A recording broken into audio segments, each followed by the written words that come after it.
ومن الليل فتهجد به نافلة لك عسى أن يبعثك ربك مقاما محمودا وقل رب ادخلني مدخل صدق واخرجني مخرج صدق واجعل لي من لدنك سلطانا نصيرا صدق الله المولانا العظيم وصدق رسوله النبي الكريم ما كان محمد أبا أحد من رجالكم ولكن رسول الله وخاتم النبيين وكان الله بكل شيء عليما إن الله وملائكته يصلون على النبي يا أيها الذين آمنوا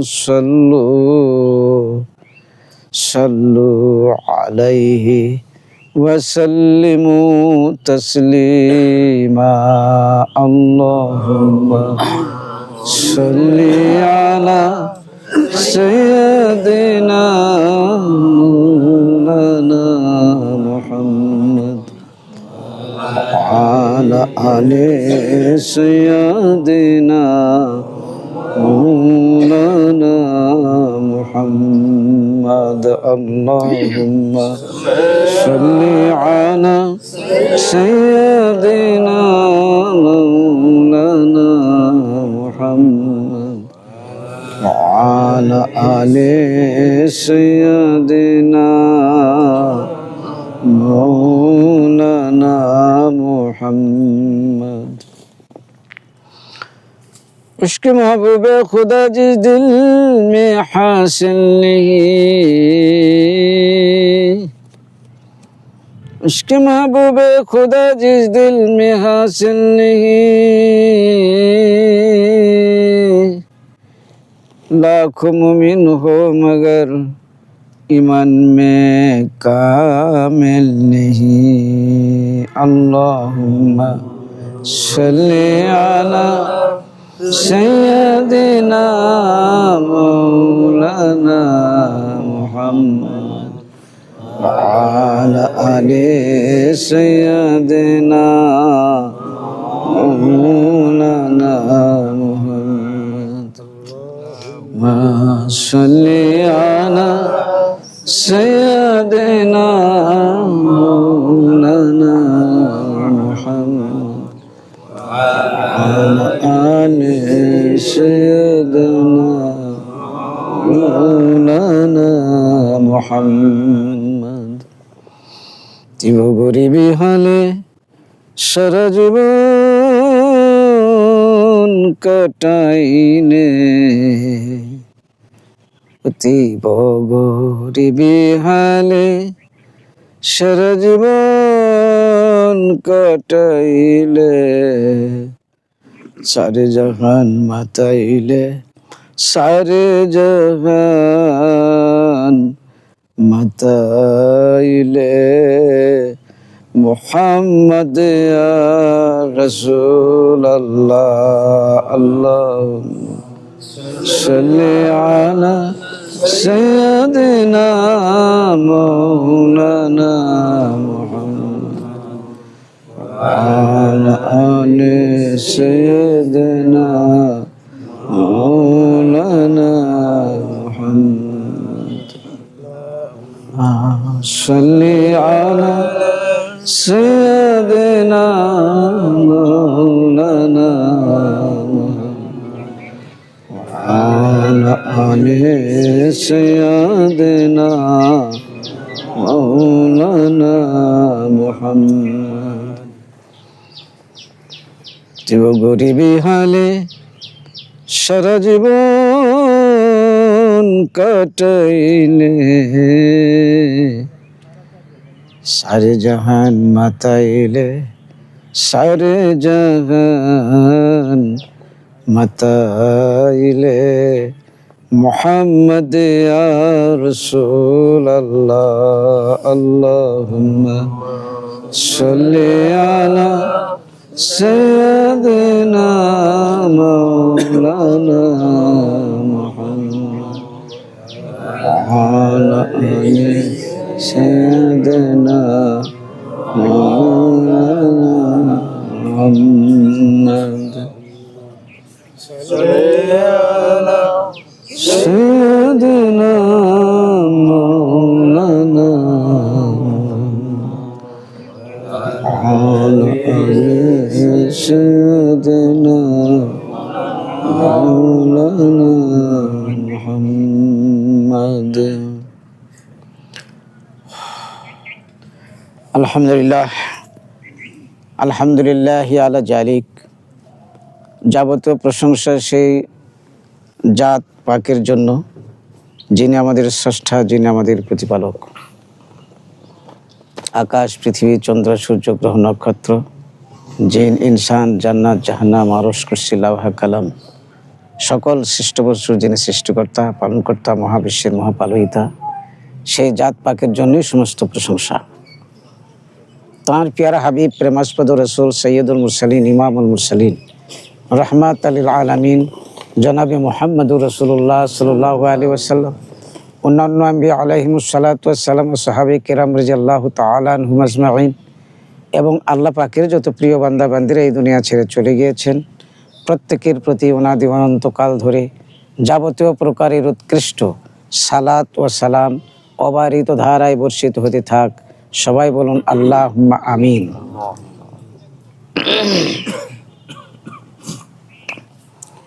আল্লাহ পাক পরওয়ারদিগারে আলম যিনি আমাদের স্রষ্টা, যিনি আমাদের প্রতিপালক, যিনি আমাদের মুনিব, আমরা যার দাস, আমরা যার গোলাম,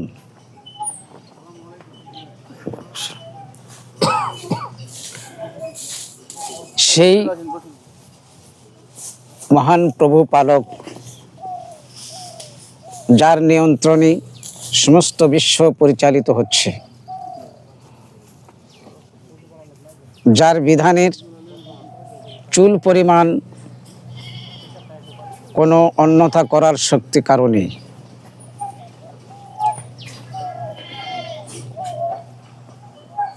সেই মহান আল্লাহ পাকের ইবাদত বন্দেগি যা তিনি আমাদেরকে করতে বলেছেন, যার কারণে এই পৃথিবীতে প্রেরণ করেছেন, যে জন্য আমাদেরকে পৃথিবীতে প্রেরণ করেছেন, সেই আদেশ যদি আমরা প্রতিপালন করতে না পারি তাহলে আমাদের হবে অত্যন্ত দুর্দশাগ্রস্ত জীবন, পারলৌকিক জীবন।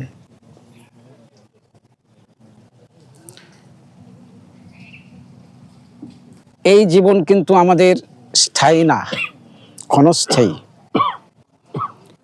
যত বেশি বয়স হোক না কেন পৃথিবী ছেড়ে চলে যেতে হবে। হযরত নূহ আলাইহিস সালাতু ওয়াস সালাম প্রায় ৯৫০ বৎসর হায়াত পেয়েছিলেন, চলে গিয়েছেন পৃথিবী ছেড়ে। এরপরেও নূহ আলাইহিস সালাতু ওয়াস সালাম যখন তার কাছে আজরাইল আলাইহিস সালাতু ওয়াস সালাম আসলেন,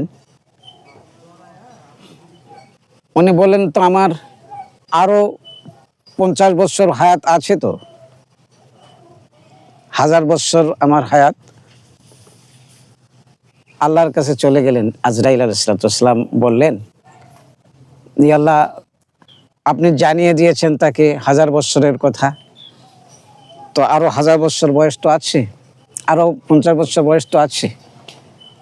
বলে, তুমি আমার নবীকে বলে দাও, নূহকে বলে দাও, তোমার বয়স থেকে তো দাউদকে ৫০ বৎসর দেওয়া হয়েছে। দাউদ আলাইহিস সালাতু ওয়াস সালাম আল্লাহর নবী ছিলেন, প্রিয়জন। তার বয়স অত্যন্ত কম দেখলেন সেখানে আজলে। উনি বললেন, আমার বয়স থেকে ৫০ বৎসর তাকে দেওয়া হলো, দিয়ে দিলাম। এ আল্লাহ, তো সেই কথাটা একটু স্মরণ করে দাও। উনি স্মরণ করে দিলেন। তো নবী আলাইহিসসালাম তার এই মুহূর্তে ওই কথাটাও তিনি ভুলে গিয়েছেন। তো সুতরাং পারলৌকিক জগৎ, আমার বয়স যত বেশি হোক না কেন, এই জগৎ ছেড়ে চলেই যেতে হবে।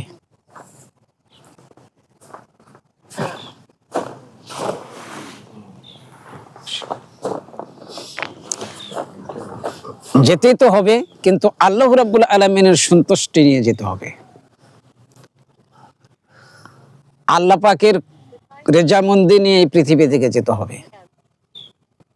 আল্লাহ পাক যার প্রতি নারাজ হয়ে যাবে, পৃথিবীর সমস্ত মানুষ যদি তার প্রতি রাজি থাকে, তার কোনো উপায় হবে? পৃথিবীর সমস্ত মানুষের কাছে সে প্রিয়, পৃথিবীর সমস্ত মানুষের কাছে সে মহাব্বতের, ভালোবাসার, অনুসরণীয়, কিন্তু আল্লাহ পাক তার প্রতি খুশি নয়, বেজার। উপায় আছে? পৃথিবীর সমস্ত মানুষ যদি তার প্রতি বেজার হয়, আল্লাহ পাক যদি তার প্রতি খুশি হয়, সমস্ত মানুষের বেজার হওয়াতে কোনো কিছু এসে যায়?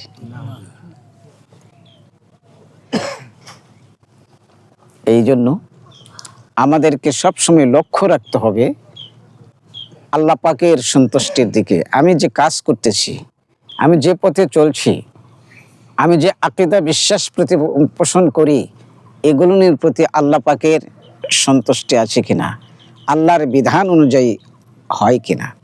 আল্লাহ পাক এই জন্য আমাদেরকে সতর্ক করে দিয়েছেন, ওয়াল তানদুরু নাফসুম মা কদ্দামাত লিগাদ ওয়াত্তাকুল্লাহ ইন্নাল্লাহা খাবীরুম বিমা তা'মালুন। আল্লাহ পাক বলেন, ওয়াত্তাকুল্লাহ ইয়া আইয়ুহাল্লাযীনা আমানুত্তাকুল্লাহা ওয়াল তানজুর। হে ঈমানদাররা, ঈমানদারদেরকে ডেকে বলছেন। কেন? আল্লাহ রাব্বুল আলামিনের যারা কাছের মানুষ, তাদেরকেও আল্লাহ পাক তো সতর্ক করে দিবেন, তাই না? তাদেরকে বারবার সতর্ক করে দিবেন, যারা আমার কাছের মানুষগুলান যাতে ভালো থাকে, আমার কাছের মানুষগুলান যাতে করে সুখ শান্তিতে থাকে। আমরা তো নিজের কাছের লোকগুলানকে এরকমভাবে বিভিন্নভাবে সতর্ক করে দেই, হুঁশিয়ার করে দেই, বাবা এইভাবে চলো, এইভাবে চলো, দুনিয়ার কিছু করতে হলে তোমাকে খুব সতর্কতা অবস্থায় চলতে হবে, ভালো করে লেখাপড়া করো। মানুষের কাছে কিন্তু যায় এই উপদেশ দেই না, কথা ঠিক না ঠিক?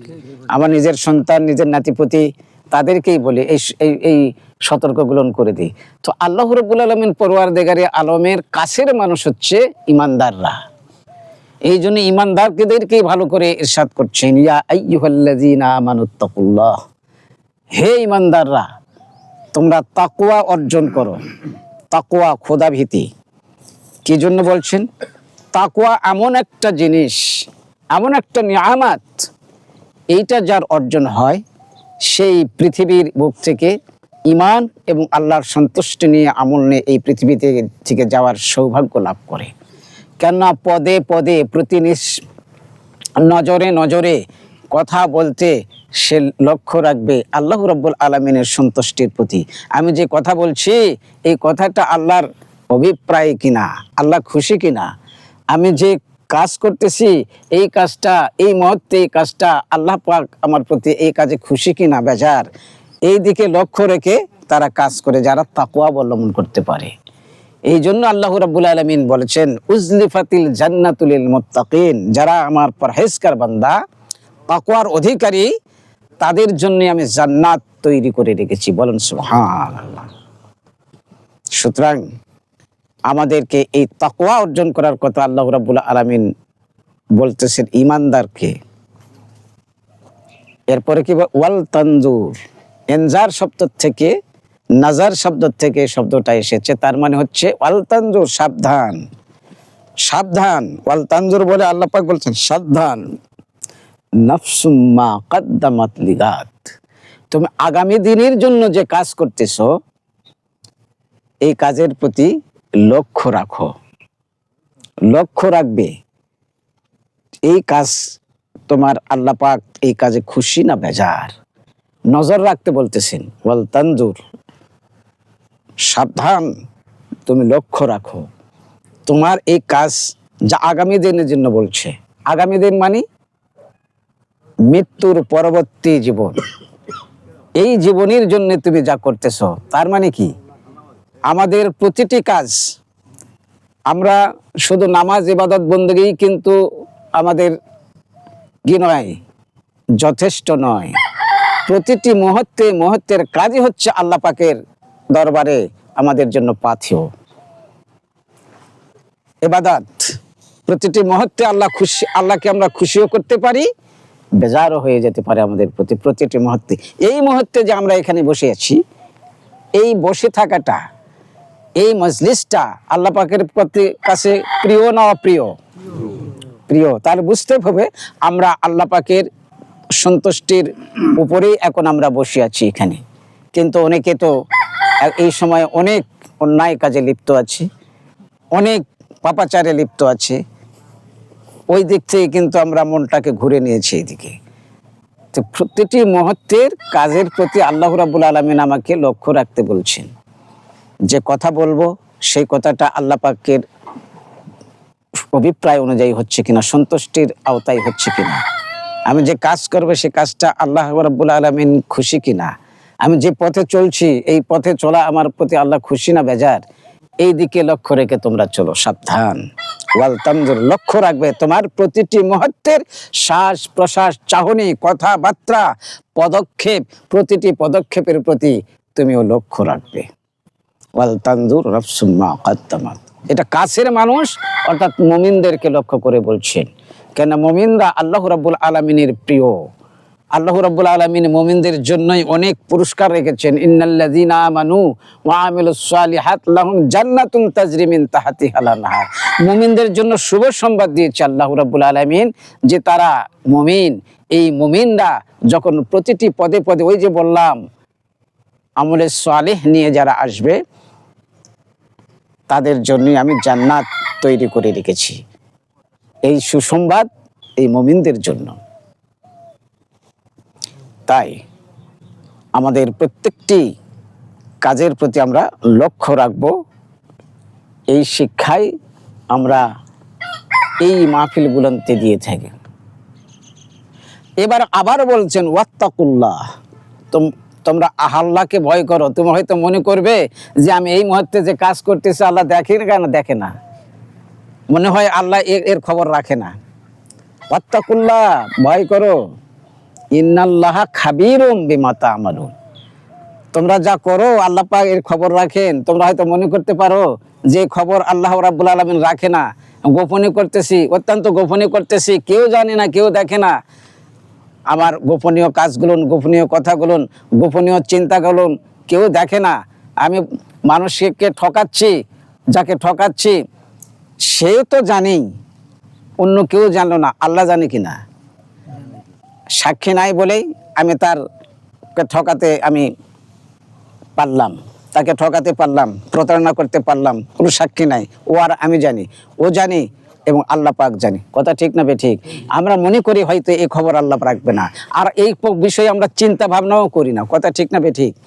এই জন্য আল্লাহ বলেন সাবধান তোমরা, ওয়াত্তাকুল্লাহ, আল্লাহকে ভয় করবে প্রতিটি কাজের।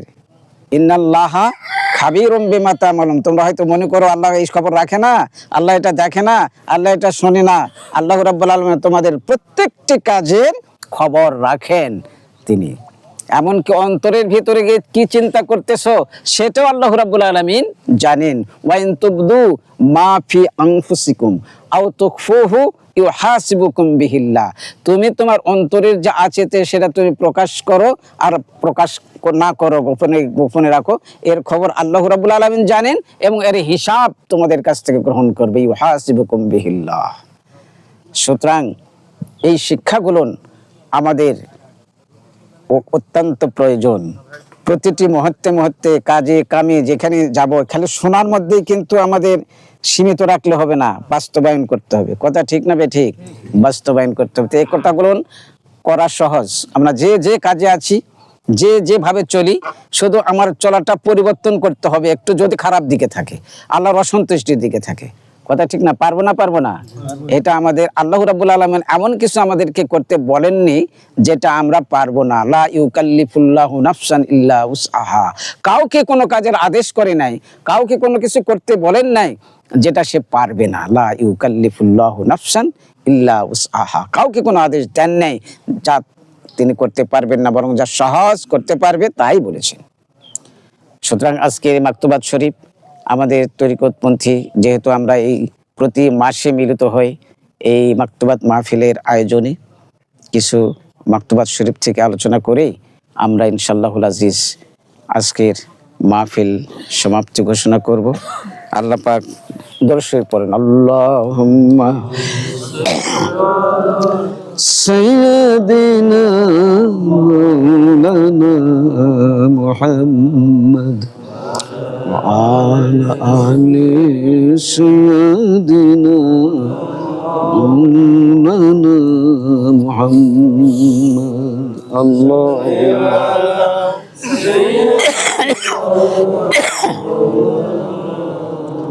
محمد وعلى آل سيدنا مولانا محمد। আজকের মাকতুবাত দ্বিতীয় খণ্ড চতুর্থ ভাগ 88 নম্বর মাকতুব পড়া হবে। এই মাকতুব লিখতেছেন মোল্লা বদিউদ্দিনের নিকট। হযরত মুজাদ্দিদ আল ফিসানি শাইখ আহমদ ফারুকি সিরহিন্দি রহমতুল্লাহি আলাইহির অত্যন্ত প্রিয় ভাজন একজন মুরিদ ছিলেন। মুরিদের বিষয় যা আমরা এর আগে শুনেছি, মুরিদ অনেকে মনে করেন মুরিদ মানে মরে যাওয়া। আসলে মুরিদ অর্থ এটা নয়, কিন্তু এর ভাব আছে, সেটা আমি পরবর্তীতে বলবো। যাবতীয় প্রশংসা আল্লাহ তাআলার জন্য এবং তার নির্বাচিত বান্দাগণের প্রতি সালাম। মকবুল বান্দা, বিত্তদাস ওই ব্যক্তি যে স্বীয় মালিকের কার্যের প্রতি সন্তুষ্ট থাকে। যে ব্যক্তি স্বীয় সন্তুষ্টির অনুগামী সে নিজের দাস। যদি প্রভু তাহার গলদেশে ছুরিকাঘাত করে তখনও যেন সে সন্তুষ্ট প্রফুল্ল চিত্ত থাকে এবং প্রভুর উক্ত কার্যেই যেন তার সন্তুষ্টি প্রাপ্ত হয়, বরং তাহাতে যেন সে লজ্জত প্রাপ্ত হয়। খোদা না করুন যদি প্রভুর কার্যের প্রতি ঘৃণা উদ্রেক হয় এবং বক্ষ সংকুচিত হয়, তবে সে দাসত্বের গণ্ডির বাহিরে চলিয়া যাইবে এবং প্রভুর নৈকট্য হইতে বিদরিত ও বঞ্চিত হবে।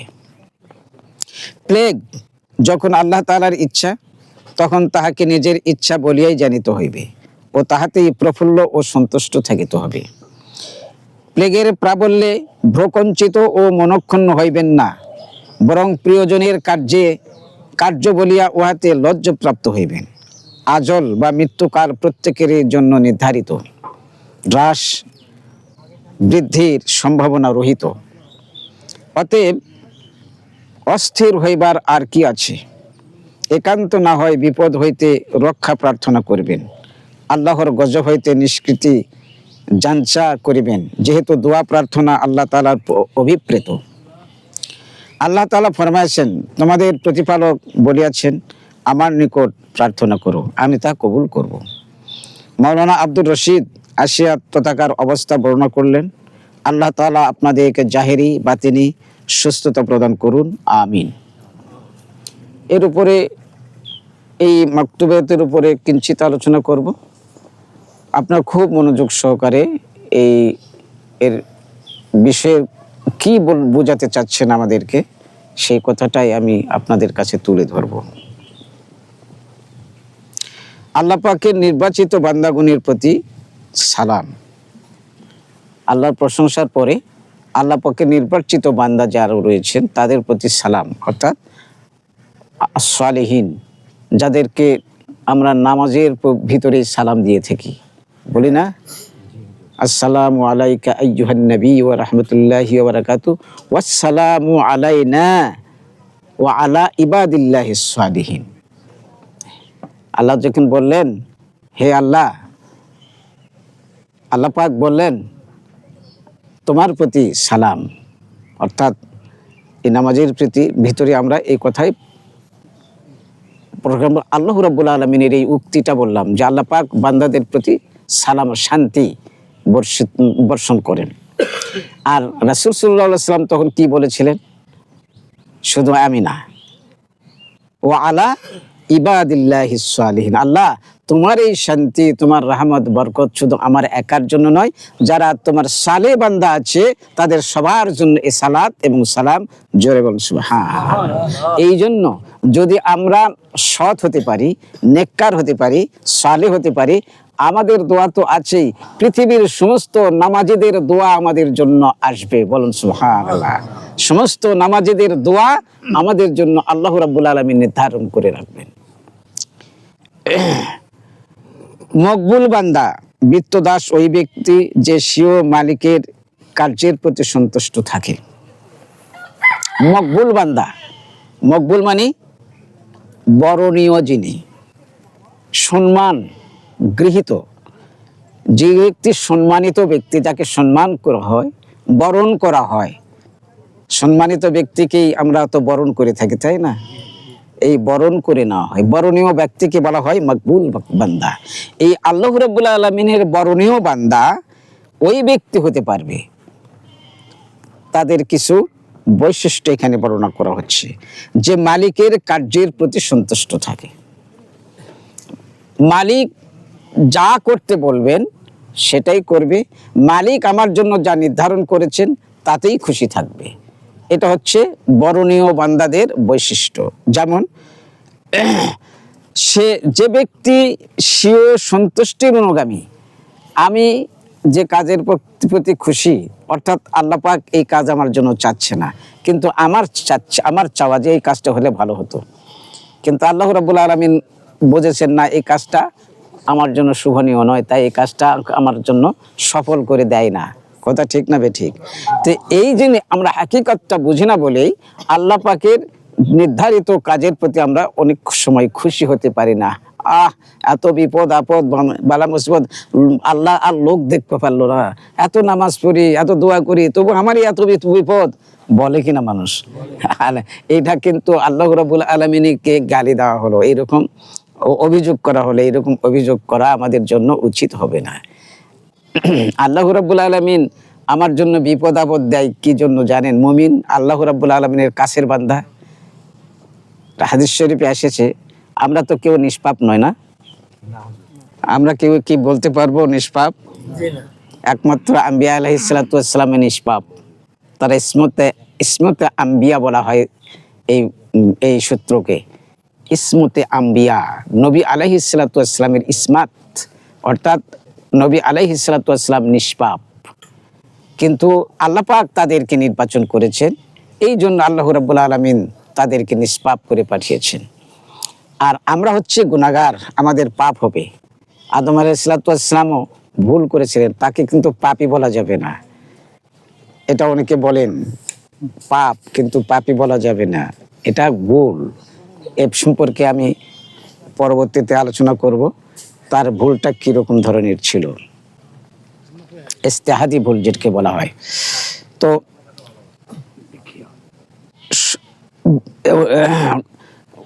সে ব্যক্তি গলদেশে যদি ছুরিকাঘাতও করে, তখনও সে সন্তুষ্ট ও প্রফুল্ল চিত্ত থাকে।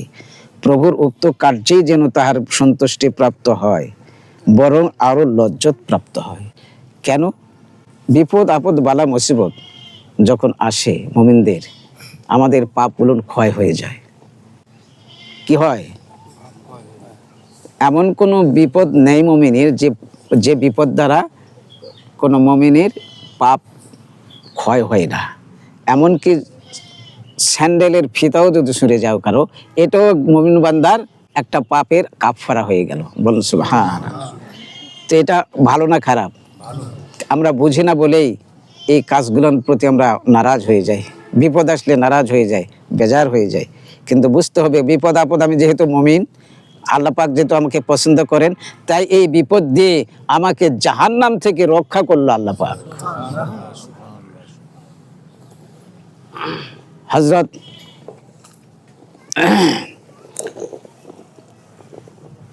মনসুর হাল্লাজের কথা আপনারা শুনেছেন। মনসুর হাল্লাজ আল্লাহ রাব্বুল আলামিনের এত প্রিয় বান্দা, তাকে কত বড় বিপদ দিছে জানেন? এমন বিপদ যে বিপদের জন্য তার প্রাণটাই চলে গেল, তার প্রাণটাই চলে গেল। মনসুর হাল্লাজ রাহিমাহুল্লাহ, তিনি মাজজুবি হালতে এমন কিছু কথা বলে ফেলে দিয়েছিলেন যে কথা প্রকাশ্য শরীয়ত বিরোধী, কিন্তু তার জবান দিয়ে এটা থেকে এটা বের হয়ে গেছে। মাজজুব বুঝেন, যে যার কথা বলার সময়ে, কোনো কাজ করার সময় তার সাধারণ জ্ঞান হারিয়ে যায়,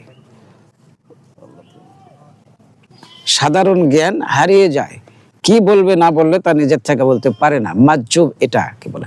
এই জন্য মাজজুবের কোনো বিষয় অনুসরণীয় নয় যদি শরীয়তের অনুকূল না হয়। এই যে মাজজুবি হালতে যে কথা বলেছেন সেটা হচ্ছে শিরক। এই কারণে তৎকালীন যুগের বড় বড় আলিম ওলামা ফতোয়া দিয়েছেন তাকে হত্যা করতে হবে, তার প্রাণদণ্ড দিতে হবে। তাই করেছিলেন। তখন প্রাণদণ্ড দিলেন, রক্ত প্রবাহিত হলো, এই রক্ত থেকে আল্লাহ আল্লাহ আল্লাহ আল্লাহ জিকির শুরু হয়ে গেছে। বল সুবহান, আনাল হক আনাল হক শুরু হয়ে গেল। তখন পুরো সরকার করে দেওয়া হলো। এই ছাইগুলোর থেকেও কি আনাল হক, ছাইগুলো সাগরে ফেলে দিল। ওই সাগরের প্রতিটি বিন্দু বিন্দু আনাল হক আনাল হক। এটা হচ্ছে আল্লাহর প্রিয় বান্দা, উনি বুঝেছেন, যার কারণে উনি কিন্তু প্রতিবাদ করেন নাই। উনি কিন্তু প্রতিবাদ করেন নাই, বরং তাকে জিজ্ঞাসা করা হলো যে আপনার বিরুদ্ধে যে এই যে ফতোয়া দেওয়া হয়েছে এইটার ব্যাপারে আপনার কি মত?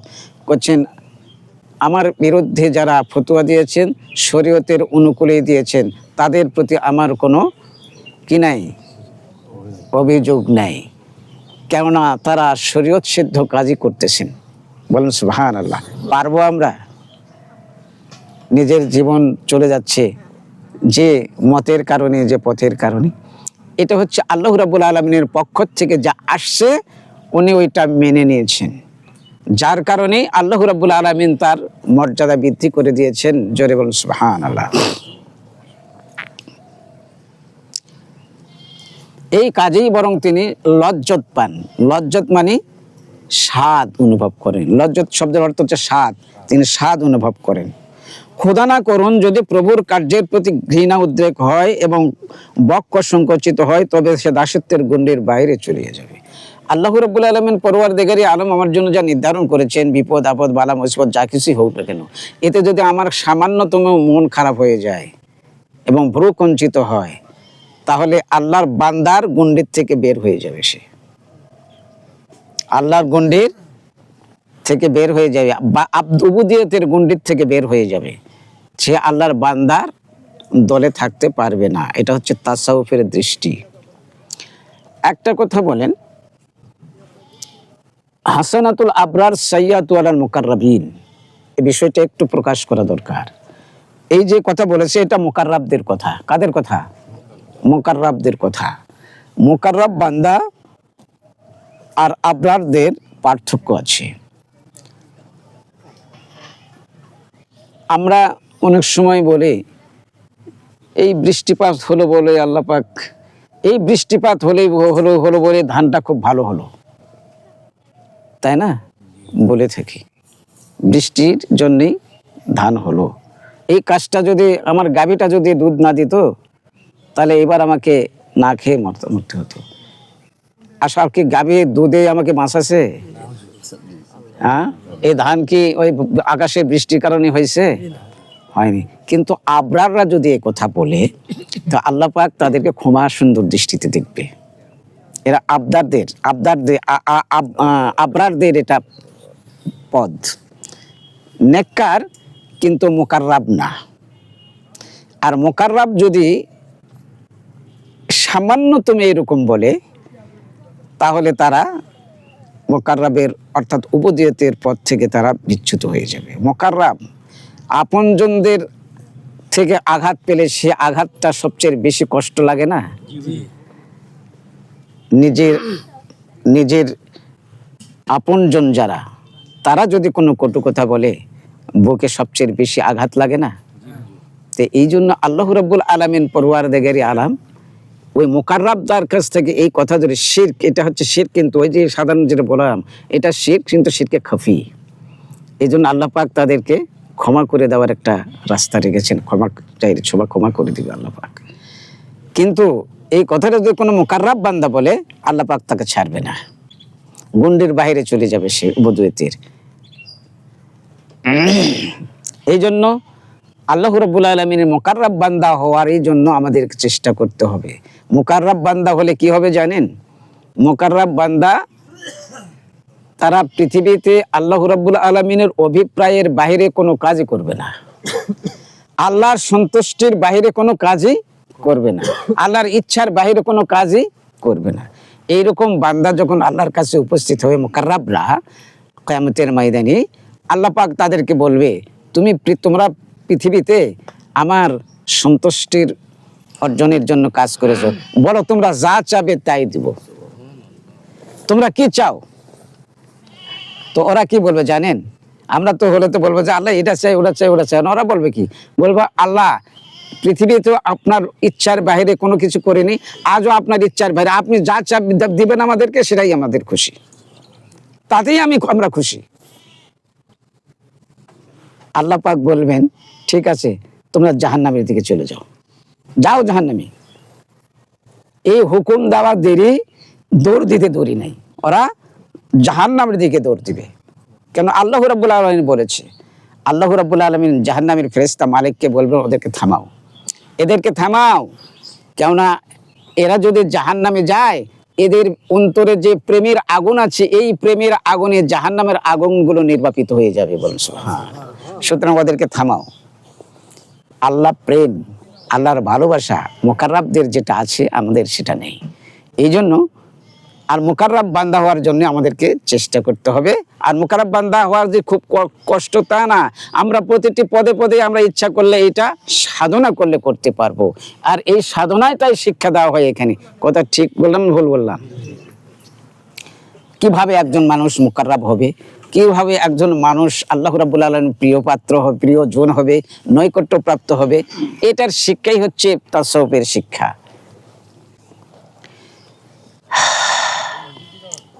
তাই যিনি চিঠি লিখেছিলেন, ওই এলাকায় প্লেগের প্রাদুর্ভাব হয়েছিল। এই প্লেগের জন্য অনেকেই ওই স্থান ত্যাগ করে চলে যাচ্ছিল এবং প্লেগকে অনেক ভয়, তখন প্লেগ হওয়া মানে ওই বিরাট একটা মহামারী, ওই এলাকা তছনছ হয়ে যাবে। এইরকম তৎকালীন যুগে এত চিকিৎসা বিজ্ঞানে এত উন্নত ছিল না। তো এই জন্য প্লেগ অত্যন্ত ভয়াবহ একটা রোগ, যার আক্রান্ত হয় তার আর বেঁচে থাকার কোনো আশা থাকে না। এইরকমই তাদের একটা ইয়া। কিন্তু আল্লাহ রাব্বুল আলামিন পরওয়ারদিগারি আলামিন যারা প্রিয় বান্দা, তারা এই প্লেগের সময়ও স্থান ত্যাগ করবে না। কেননা তাদের এই বিশ্বাস, এরা হচ্ছে মুকাররাব, তাদের এই বিশ্বাস যে এই প্লেগে আক্রান্ত হয়ে যদি আমি ইন্তেকাল করি, আর এইটা যদি আমার আজলে লেখা থাকে, আমি পালিয়ে যাই আর এখানে থাকি, আমাকে কেউ রক্ষা করতে পারবে না, পৃথিবীর কেউ রক্ষা করতে পারবে না। আর আমার যদি এইটা নির্ধারিত না থাকে, এইখানে যতই থাকে না কেন, প্লেগ দ্বারা আমার কোনো ক্ষতি পৃথিবীর সবাই মিলেও করতে পারবে না। এই জন্য এই প্লেগে আক্রান্ত ব্যক্তিরা তাদেরকে নসিহত করে বলছেন যে এই প্লেগের সময়ও যেন তারা সন্তুষ্ট চিত্ত থাকে, জায়গা স্থান ত্যাগ না করে অন্যদিকে চলে না যায়। কেননা এটা জানতে হবে যে এটা আল্লাহ রাব্বুল আলামিনের পক্ষ থেকে, আল্লাহ পক্ষ থেকে যেটা আসে সেটা ফিরানোর পথ ও শক্তি কারো নেই। এই জন্য আমরা একটা শের বলেছেন, লাম্মা রাইতু শাইবা ফি মারহাবা, অর্থাৎ চুল চুল যখন পেকে যায়, কবি বলছেন যখন আমি দেখব চুল পেকে যাচ্ছে, নিজেকে বলে সবাইকে শিক্ষা দিচ্ছে, তখন আমাকে মুবারকবাদ জানানো দরকার, ফি মারহাবা, অর্থাৎ এখানে মারহাবা দেওয়া দরকার। কেন? তিনি বলছেন এই চুল পেকে গেছে যদি আমি মন খারাপ করি, তাহলে ওই চুল পাকা কাঁচা হবে না। হবে? কেউ কাঁচা করে দিতে পারবে? কেউ কাঁচা। সুতরাং যেটার শক্তি কারোই নাই, আল্লাহ পাক যেটা আমার দিয়েছে, পেকে দিয়েছে চুল, এটাতে আগম কি কয় স্বাগত জানাই আমাদের কাজ, স্বাগত জানাই আমাদের কাজ। এখানে অনেক শিক্ষা রয়েছে, এই ফাজিল ক্লাসে এই কবিতাটা পড়া হয়। তো এই জন্য ওখানে শিক্ষা দেওয়া হচ্ছে এই যে আল্লাহ পাকের পক্ষ থেকে যা কিছু আসে, আমার বিপদ আপদ বালা মুসিবত বার্ধক্য সুখ শান্তি সুখ খুবসুরত অর্থাৎ সৌন্দর্য অসৌন্দর্য কার পক্ষ থেকে আসে? আল্লাহর পক্ষ থেকে আসে। এই জন্য যারা আল্লাহ রাব্বুল আলামিনের প্রিয় ভাজন, তারা এটাতে নাখুশ হবে না, বরং আল্লাহ রাব্বুল আলামিনের এই কাজে তারা মোবারকবাদ জানাবে।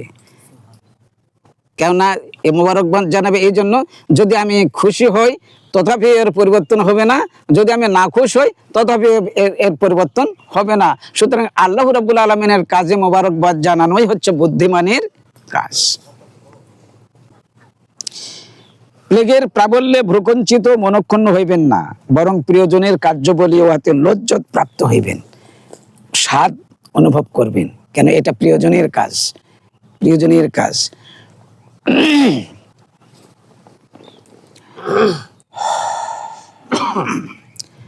প্রিয়জনের পক্ষ থেকে যা কিছুই পাওয়া হয়, সেটাই আমার জন্য স্বাদের কাজ, ভালো কাজ। প্রিয়জন তো এই ব্যক্তি, আমরা সাবা মুআল্লাকাতে একটা পড়েছিলাম, কবিতা পড়েছিলাম, ওখানে ওনাইজা যাচ্ছেন তার প্রেমিকার বাড়ির সামনে দিয়ে, যাতে দেখে বাড়ির আর কোনো চিহ্ন নাই, কিন্তু ধুলাবালিগুলো আছে এবং কিছু হরিণের লাদ আছে। এই হরিণের লাদগুলো দেখে ও বলতেছেন, দেখো, প্রশংসা করতেছেন, বন্ধুকে বলছেন, দেখো এটা আমার প্রিয়জনের বাড়ি ছিল, আমার অমুকের বাড়ি ছিল, এত সুন্দর বাড়ি, দেখো ধুলাবালি পড়ে আছে, এখানে হরিণরা এসে দেখো কি সুন্দর সুন্দর হরিণের লাদ, যেটাকে বিষ্টা বলা হয়, এটা দেখতে ঠিক গোলমরিচের মতো, কাহুবিন ফিলফিল বলা হয়েছে, মানে গোলমরিচের দানার মতো। উনি বলছেন যে দেখো আমার প্রেমিকার বাড়িতে সাধারণ কিছু আসে না, এমন হরিণগুলো এসেছে যে হরিণগুলো এখানে যারা পায়খানা করেছেন, সেই পায়খানাগুলো দেখতে ঠিক গোলমরিচের মতো। এই যে প্রেমিক আর প্রেমিকার বাড়ি কিন্তু নাই, এই বাড়ির অবস্থা দেখে তথাপিও মন খারাপ না করে তার প্রশংসা করতেছে, প্রশংসিত আলোচনা করতেছে, এবং এখানে আরো অনেক সৌন্দর্যমণ্ডিত কথাবার্তা বলেছে, অতগুলো বলার দরকার নেই, শুধু একটাই বললাম। তো এই জন্য আল্লাহ রাব্বুল আলামিনের পক্ষ থেকে যদি প্লেগ আমাদের জন্য নির্ধারিত হয়, তাহলে এটাতে বরং খুশি হওয়াই দরকার, আর নাখোশ হলে এটা চলে যাবে না, যেহেতু আল্লাহ রাব্বুল আলামিন নির্ধারিত, খুশি হয়ে হচ্ছে বুদ্ধিমানের কাজ।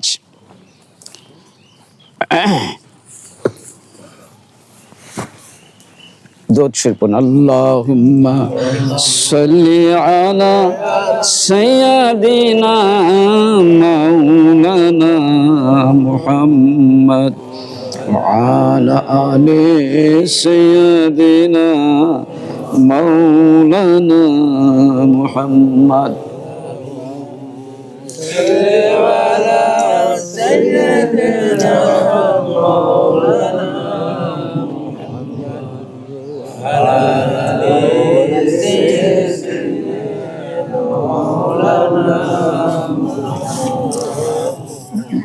সুবহানাল্লাহি ওয়া বিহামদিহি সুবহানাল্লাহিল আযীম। আজল বা মৃত্যুকাল প্রত্যেকের জন্য নির্ধারিত। এইটা ওই যে নির্ধারিত আইনামা তাকুনু ইদরিকুমুল মাউতু ওয়ালাউ কুনতুম ফি বুরুজিম মুশাইয়াদা, মৃত্যু তোমার যেখানে আছে তোমাকে সেই মৃত্যু তোমাকে ধরবেই। তুমি যদি সুদৃঢ় লৌহ নির্মিত দুর্গের ভেতরে যদি আশ্রয় গ্রহণ করো মুক্তি পাবে না।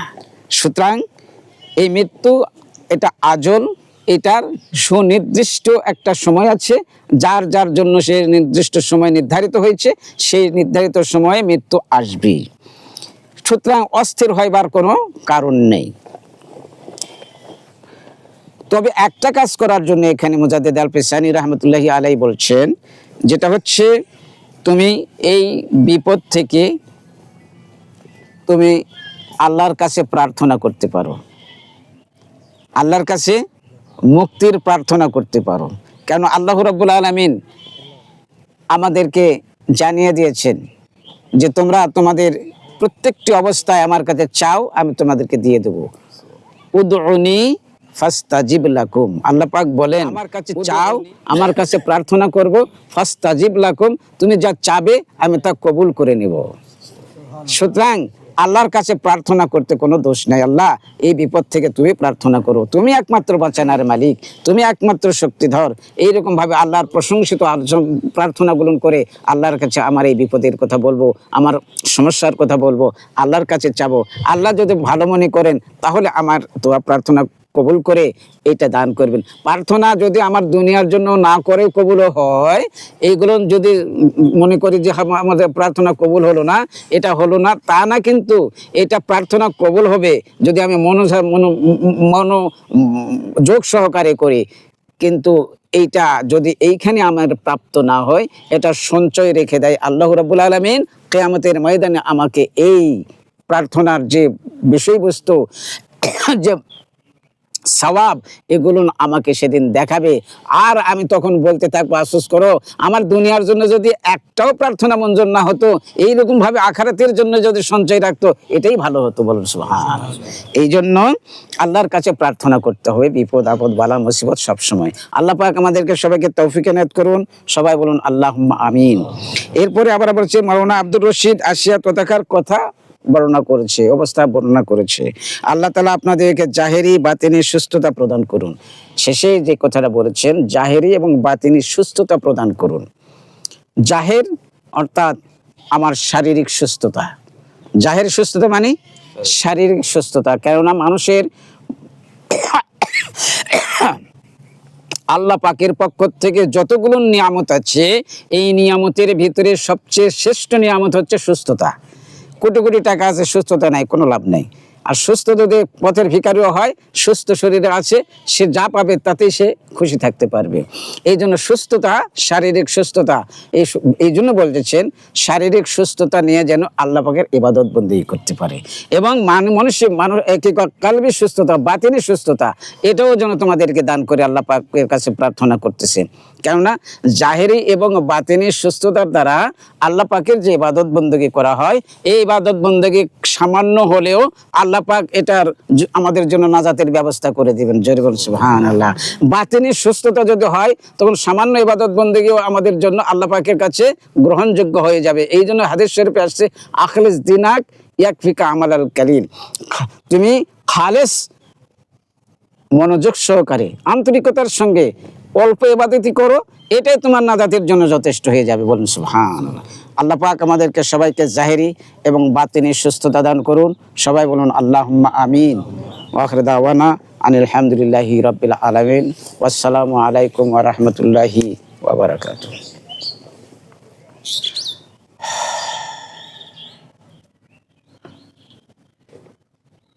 সবাই সূরা ফাতিহা একবার, সূরা ইখলাস 3 বার পাঠ করেন।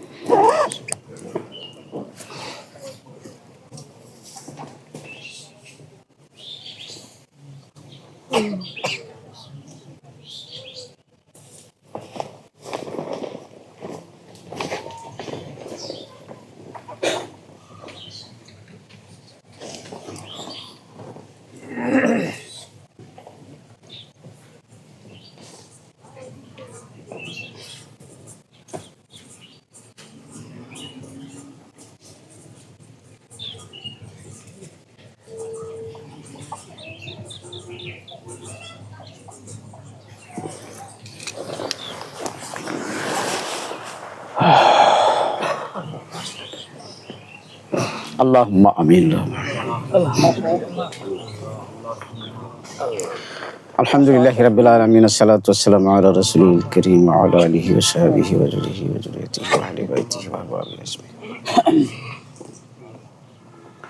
আল্লাহর রহমান রহিম গফুর পরওয়ারদিগার আলম, আজকে আমাদের এই মাকতুবাত মাহফিলের এই মাহফিলে আমরা যা কিছু ফাতিহা শরীফ, খতম শরীফ পাঠ করেছি, তোমার হাবিবের প্রতি সালাত সালাম পাঠ করা হয়েছে, কিছু তাবারুকের ব্যবস্থা করা হয়েছে, দ্বীনি আলোচনা করা হয়েছে, মাকতুবাত শরীফের আলোচনা করা হয়েছে। এর ভুল ভ্রান্তি তুমি ক্ষমা করে দিয়ে সবের হাদিয়া তোমার পিয়ারা হাবিবের রূহ মুবারকে পৌঁছে দাও। কুল আম্বিয়া আলাইহিস সালাতু ওয়াসসালাম, আশার মুবাশশারা, খুলাফা রাশিদিন, আজওয়াজে মুতাহহারিন, সাহাবে কিরাম রাদিয়াল্লাহু তাআলা আনহুম আজমাইন, এবং যত তোমার প্রিয় বান্দা বান্দিরা এই দুনিয়া ছেড়ে চলে গিয়েছেন তাদের প্রত্যেকের আরওয়াহের সব পৌঁছে দাও। খাস করে শাইখনা মুর্শিদিনা শাইখুল মাশায়েখ পীর দস্তগীর শাহ সুফি সুলতানুস সালিহিন শামসুস সালিহিন হযরত খাজা মুহাম্মদ মামুন রশিদ বাহাদুর কিবলা রাহিমাহুল্লাহর রূহ মুবারকে পৌঁছে দাও। মাওলা, তোমার এই সমস্ত প্রিয়জনদের রসিরা করে তামাম দুনিয়ায় যত মুমিন মুমিনা মুসলিমা কবরে শায়িত রয়েছেন, আল্লাহ তুমি তাদের প্রত্যেকের আযাব মাফ করে দাও, প্রত্যেককে ক্ষমা করে দাও, কবরের আযাব মাফ করে দাও, কবরকে রিয়াজুল জান্নাহ বানিয়ে দাও, বিহিসাব জান্নাতের ফয়সালা করে দাও। ইয়া রাব্বুল আলামিন, পরওয়ারদিগারে আলম, খাস করে আমরা যারা এখানে হাত তুলেছি, আমাদের নিজ নিজ মা বাবা, ভাই বোন, আত্মীয় স্বজন, দাদা দাদি, নানা নানি, ফুফা ফুফি, আপনজন, প্রতিবেশী, বন্ধু বান্ধব যারা এই দুনিয়া ছেড়ে চলে গিয়েছেন, মাওলা তুমি তাদের সকলের গুনাহসমূহ মাফ করে দাও। হে আল্লাহ, তাদেরকে কবুল করে নাও। হে আল্লাহ, তাদের কবরের আযাব মাফ করে দাও, কবরকে রিয়াজুল জান্নাহ বানিয়ে দাও, বিহিসাব জান্নাতের ফয়সালা। রব্বিরহামহুমা কামা রাব্বায়ানি সগীরা, রব্বিরহামহুমা কামা রাব্বায়ানি সগীরা, রব্বিরহামহুমা কামা রাব্বায়ানি সগীরা। আল্লাহুম্মা ইগফির লানা ওয়া লিওয়ালিদাইনা ওয়া লিমান তাওয়ালাদানা ওয়া লিউস্তাযিনা ওয়া লিশাইখিনা ওয়া লিজামিআল মুমিনিনা ওয়াল মুমিনাত ওয়াল মুসলিমিনা ওয়াল মুসলিমাত আল আহইয়াই মিনহুম ওয়াল আমওয়াত ইন্নাকা মুজিবুদ দাওয়াত। ফাবিদু আমরি ইলাল্লাহ ইন্নাল্লাহা বাসীরুম বিল ইবাদ। আল্লাহুম্মা আ'ইজ্জাল ইসলাম ওয়াল মুসলিমিন ওয়া খুযুলিল কাফারাতা ওয়াল মুবতাদাতা ওয়াল মুশরিকিন